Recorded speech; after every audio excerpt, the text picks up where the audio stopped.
প্রিয় ভাইরা, আমাদের একটা কথাই সবার মাথায় রাখা উচিত যে ইতিহাস থেকে কেউ শিক্ষা নেয় না, এইটাই ইতিহাসের চরম শিক্ষা।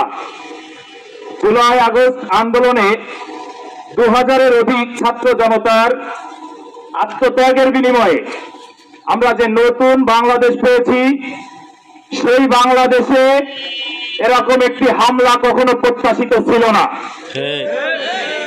আমি যারাই এই হামলার সাথে জড়িত তাদেরকে একটা কথা স্মরণ করিয়ে দিতে চাই যে বিগত দিনগুলোতে যারা এ ধরনের সহিংস পন্থা বেছে নিয়েছে তারা বস্তাবন্দি হয়ে দিল্লি গিয়ে পড়েছে।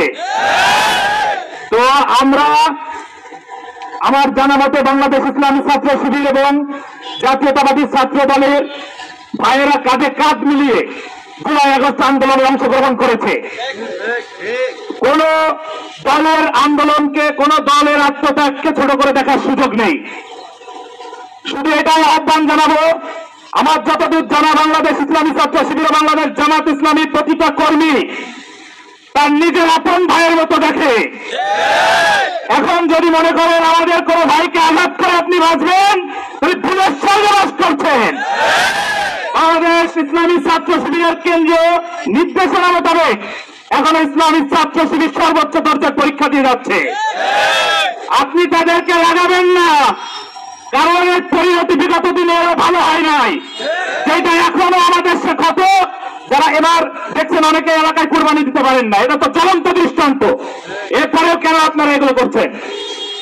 জুলাই আগস্টের একটা স্বপ্ন ছিল, একটা সাম্য সম্প্রীতির বাংলাদেশ হবে, কিন্তু দুর্ভাগ্যজনক হলে মনিরামপুরের কিছু জায়গায় অনাকাঙ্ক্ষিত ঘটনা ঘটছে। এর জন্য মনিরামপুরের প্রশাসন যেমন উদ্বিগ্ন, মনিরামপুরের রাজনৈতিক দলগুলো উদ্বিগ্ন। আর যারা সাধারণ মানুষ আছেন তাদের প্রতি একটা মেসেজ, যে কোন রাজনৈতিক দলের কোন ব্যক্তি বা কোন গোষ্ঠী ক্যাডার হিসেবে গড়ে ওঠে না। এটা উঠতে আমরা আমাদের সাধারণ মানুষের সাহায্য করি, কারণ যখনই অন্যায় হবে সেখানে যদি আমরা প্রতিবাদ করি তাহলে এই ক্যাডার আর বাংলাদেশে থাকবে না। সুন্দর, সুখী, সমৃদ্ধশালী মনিরামপুর গড়তে আমরা আপনাদের আহ্বান জানাবো, জুলাই স্পিরিটকে ধারণ করবেন, যেখানে অন্যায় হবে সেখানে প্রতিরোধ গড়ে তুলবেন, যেন আমাদের কোন একটা ভাই অন্যায় ভাবে আর আক্রমণের শিকার না হয়। সবাইকে সম্প্রীতি বজায় রাখার এবং মনিরামপুর, বিশেষ করে যশোর জেলার মনিরামপুর উপজেলা আমাদের ভাইরা বাংলাদেশ জামাত ইসলামী ইসলামী ছাত্র শিবির যেভাবে সত্যিকার মানুষের আশা ভরসা যেটা, সেটার প্রতিফলন ঘটাতে চায়। মানুষের অন্যান্য দলের মতো মুখে নাই, কাজে তারা প্রতিফলন ঘটাতে চায়।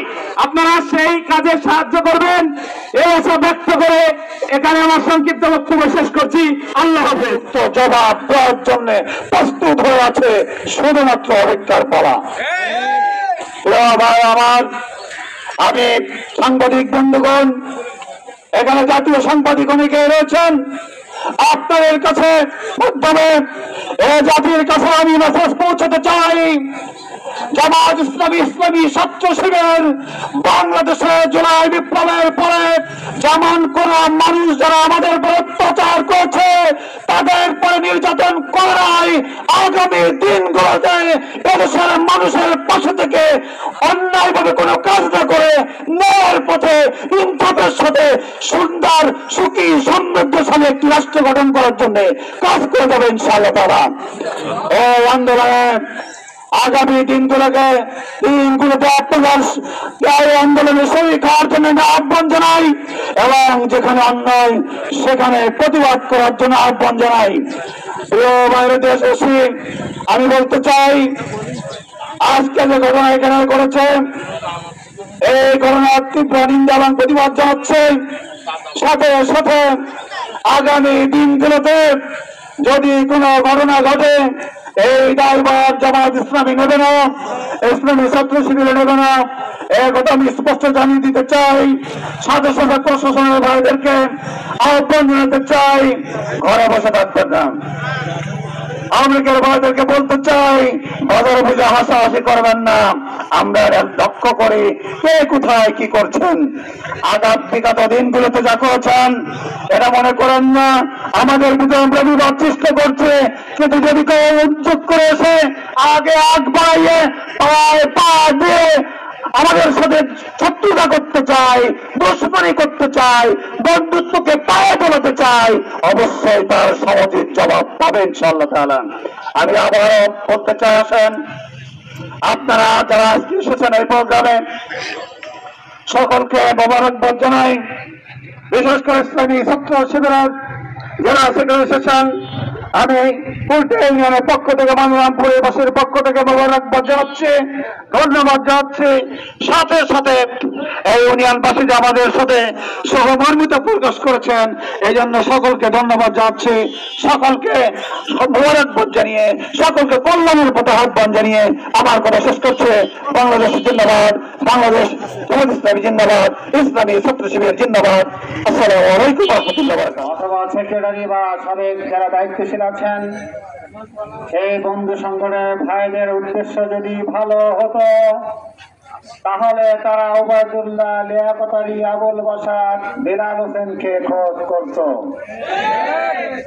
আমি এই ইউনিয়নের সন্তান হিসেবে বলতে চাই, বুঝে করেন আর না করেন আপনাদের উদ্দেশ্যটা মনে হচ্ছে খারাপের দিকে যাচ্ছে। আমি আপনাদের সন্তান হিসেবে বলতে চাই, সন্তানের গলায় ছুরি ধরবেন না, বোকামি করবেন না, আগুন জ্বালাবেন না। যদি নেতৃত্ব দিতে হয় আগুন নিবানোর কাজ করুন। উস্কানি দেওয়া কোনো নেতার কাজ নয়, উস্কানি দেওয়া কোনো দলীয় সভাপতির কাজ নয়। আমি স্পষ্ট করে বলতে চাই, আজকে দেশ জানেন ছাত্র আন্দোলনের যারা সমন্বয়ক ছিল তার তৃতীয় অংশ ছিল ছাত্র শিবিরের নেতৃবৃন্দ। ভুলে যাবেন না, এদেশ জুলাইয়ের যে বিপ্লব হয়েছে এই বিপ্লবের নেতৃত্ব যে সন্তানেরা দিয়েছেন তাদের গায়ে হাত তুলেছেন। ভুলে যাবেন না কথা, তাদের জানার কারণে আজকে আপনারা এই বাজারে বসে চা খেতে পারেন, তাদের গায়ে হাত তুলেছেন। ভুলে যাবেন না যে লিয়াকতের সাথে জেল খেলেছেন সেই লিয়াকতের ছেলেদের গায়ে হাত তুলেছেন। আমি স্পষ্ট করে বলতে চাই, আপনাদের এই নেককারজনক কাজের জন্য, আমি নেককারজনক কাজের জন্য আবার বলি, এই নেককারজনক কাজের জন্য প্রতিবাদ জানায় ঘৃণা অব্যাহত থাকবে। প্রিয় ভাই আমার, আসেন এই সমস্ত বিষয়গুলোকে সামনে যাতে না বলে সময়ে যারা এই ঘটনা ঘটিয়েছেন, তাদের নেতৃত্বটা করেছেন, তাদেরকে সমাধান করতে হবে। আমি প্রতিবাদ জানাচ্ছি সেই সমস্ত সন্তানদের যারা না বুঝে এই কাজটা করছেন, তোমাদেরকে অবশ্যই বুঝতে হবে তুমি তোমার ভাইয়ের গায়ে হাত তুলেছ না, তুমি তোমার নিজের গায়ে হাত তুলেছ। আমি দল, মত, জাতি,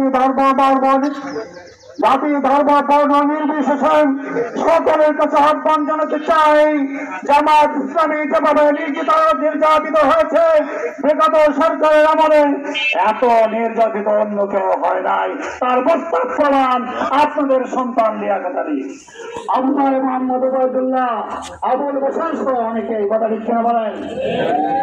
এবার আমার প্রিয় ইউনিয়নবাসী, আমি এখানে আমার সন্তানদেরকে কোন হুমকি দিতে আসি নাই, আমি আমার সন্তানদেরকে রক্ষা করার জন্য এসেছি।